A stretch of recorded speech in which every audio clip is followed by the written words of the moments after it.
Welcome to our channel. ఈ రోజు జగన్మోహన్ రెడ్డి గారు ట్రోలర్స్ మీమర్స్ నోట్లో మట్టి కొట్టి వెళ్ళారు. రాత్రి వరకు ట్రోలర్స్ మీమర్స్ రేపు జగన్మోహన్ రెడ్డి గారు అసెంబ్లీలోకి వెళ్ళబోతున్నారు, మంచి స్టఫ్ ఇస్తాడు, ఇంకొక వారం రోజులు చేతి నిండా పని దొరుకుతుంది, మంచి జనాలకు కూడా మంచి ఎంటర్టైన్మెంట్ అనేసి భావిస్తే గవర్నర్ ప్రసంగం మధ్యలోనే వెళ్ళిపోయిన వైసీపీ వచ్చినాడు, సంతకం పెట్టినాడు, పారిపోయినాడు. ఒక పక్క వైఎస్ఆర్సీపీ వాళ్ళు మా అన్నొస్తాడు, సభను దడదడలాడిస్తాడు, సింగిల్ సింహము, పులివెందుల పులి పంజా దెబ్బ ఏ విధంగా ఉంటుందో చూసుకోండి అని 9 గంటల వరకు ఎలివేషన్స్ వేసుకుంటే కరెక్ట్గా వచ్చాడు.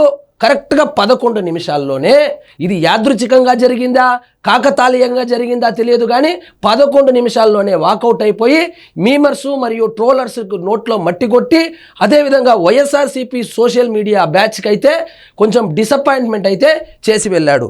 వాస్తవంగా ఆయన వచ్చింది ప్రజా సమస్యలు పరిష్కరించడం కోసమో లేదా కూటమి ప్రభుత్వాన్ని ఎండగట్టడం కోసం అనుకుంటే మీరు పప్పులో కాలేసినట్టే.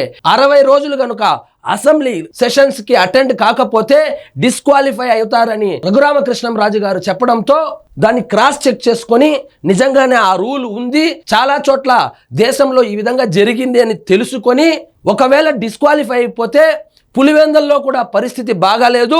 పులివెందుల్లో మొన్న వెళ్ళినప్పుడు ఆ కాంట్రాక్టర్లకు బిల్లు చెల్లించకపోవడంతో వాళ్ళ ఇంటి మీద దాడి చేసిన విషయం కూడా మనందరం గమనించాము. అదే విధంగా అంతర్గతంగా ఒక సర్వే చేసుకుంటే ఆ 11 స్థానాలు కనుక డిస్క్వాలిఫై ఎన్నికలకు వెళ్తే గెలిచే అవకాశాలు తక్కువగా ఉన్నాయి.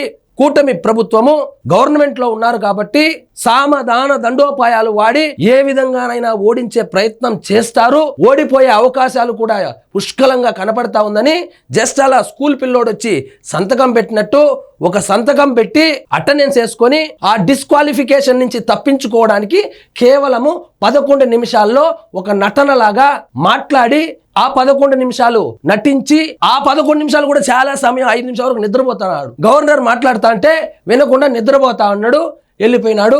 సో మీమర్స్ ట్రోలర్స్ కి చేతి నిండా పని వస్తుంది అనుకుంటే అది కూడా పోయింది.